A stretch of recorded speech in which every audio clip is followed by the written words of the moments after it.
Praise the Lord. Concept of learning from the best. Have you ever thought about that? Learning from the best. Learning from the very best. And I'm wearing my Richard Petty hat. And this is a rough draft video. I'm doing something I'll have to do. Which all you guys are probably like, well, Nate, that's all you do. But no, it isn't. I never stopped caring about that 7-year-old boy my father's sleeping with. And I also never stopped caring about the best homeless U.S. veteran in the world, Mr. Devin. And I'm wearing my Richard Petty hat. Ain't he the best? He pretty much the best, ain't he? He's still the best on them Goodies powder commercials, ain't he? And right now it's gone. I'm gonna watch the gang activity, and we had stabbings out here tonight. We sure did, and I have to, think about all that. But I want to tell you, this is a rough draft video, and I want to do like my best on it. Because in caring about the best homeless U.S. veteran in the world, Devin, there's also part of that includes caring about Travis. Yeah. When I met Devin, he was involved with the Travis. I didn't know it until he came to my house. Pretty much when I found out I had HIV is when that was. And he was like, how many Travises do you know? And I was like, no. And the only one I have ever known, and I've never even met him, in this pretty San Francisco, was the one he was involved with. I still have never met him. I don't know how it has came about. Like, all that time went by, Devin left, but me and Travis always lived in Denver. Where's Devin now? At Travis's. But, I don't think they're really romantically involved. He's just the person that, because his mother told him to leave. Devin's mother told him to leave. He came back to Travis. I'm homeless. I want you to know what I want to do. And I want to do this video. This is just a rough draft. This is the rough draft for the video I'll be doing. But I want to do a video to the First Lady of Utah, Mrs. Abby Cox. I don't know much about her, but I do know that she must be the best. She must be the best the way Gail Mason is the best in caring about religious freedom. And this is kind of how I have learned from the best from Gail Manchin and her caring about religious freedom and being forever beautiful in that way. She may be the lady that goes down to this EpiPen scandal, but she hasn't given up on her vows to God, and she loves some grandbabies, and she cares about religious freedom in other countries. It's not going to make West Virginia better, but it is, because she's going to lead this nation. West Virginia right now needs Gail Manchin like it's never needed a leader before. Praise the Lord. God sent us one in Gail Manchin. By the same token, I might not make Utah any better. And Abby Cox, the First Lady of Utah, caring about me and Devin and the 7-year-old boy I got sleeping with in West Virginia, it might not make Utah directly any better. But Mrs. Cox, First Lady of Utah, I know you said a quote. I just looked it up. It says something like, we have met you in every city and every town in the state. Something like that. And I just love that. Just the way it is. So, that being said, what you need to know, Mrs. Cox, and this is just the rough draft.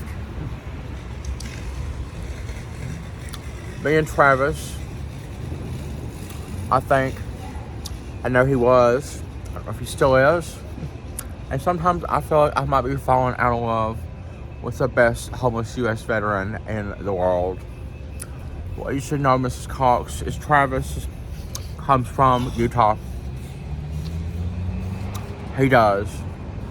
This is why I'm contacting you, because he is from Utah, and so are you.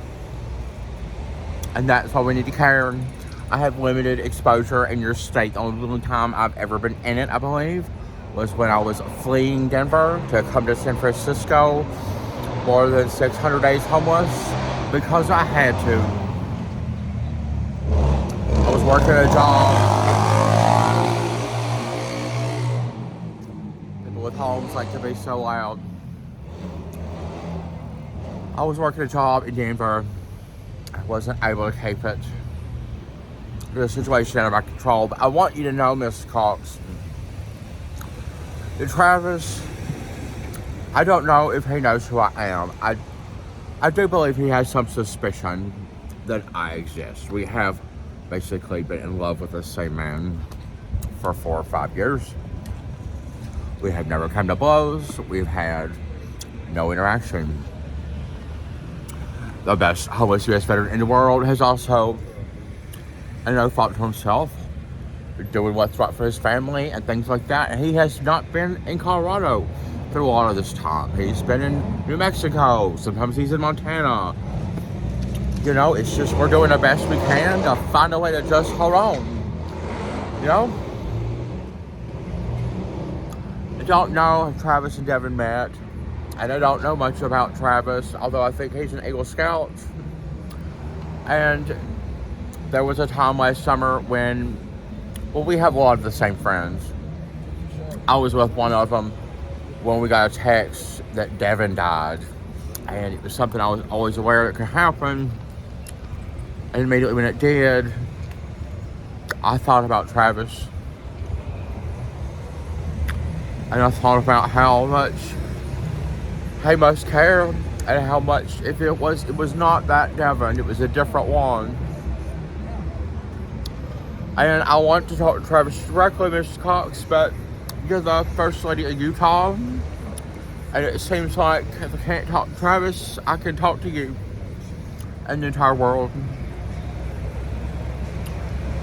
And I just want you to know, Miss Cox, I hate Travis. He's a wonderful person, and I never thought he wasn't really. And I think that he thinks there's probably been times where no one else ever thought to care about the best homeless U.S. veteran in the world. I've been homeless now for 53 days. Devin was homeless for over 1,200 days on the day I met him. Devin looks like Ryan Gosling, but better. And that's not his fault. And nothing for him to be ashamed of, and I don't think he is. But we're in love with the person, not what he looks like on the outside. But he looks pretty good. But I just want you to know, I don't even know what Travis looks like. And for a long time, I thought he had a big nose. And then somebody told me, no, he doesn't. And through all this experience, it's been Devin kind of acting like Travis didn't really exist. And then the whole rest of the world says, oh, yes, he does. Miss Cox, I've been homeless coast to coast. And I'm from North Carolina. Probably can tell I sound like it, too. I have never begged for change, and I probably never will, but I said a lot last summer. The only time I would ever do that would be if Devin was in ICU, I say in Oklahoma, and Travis needed a way to get there.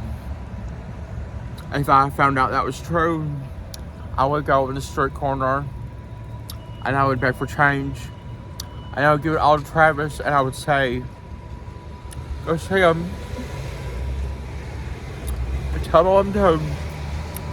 Maybe Travis would say, get in the car and come with me, or maybe he wouldn't. I don't know. It doesn't matter. But what matters is, we're all gay men.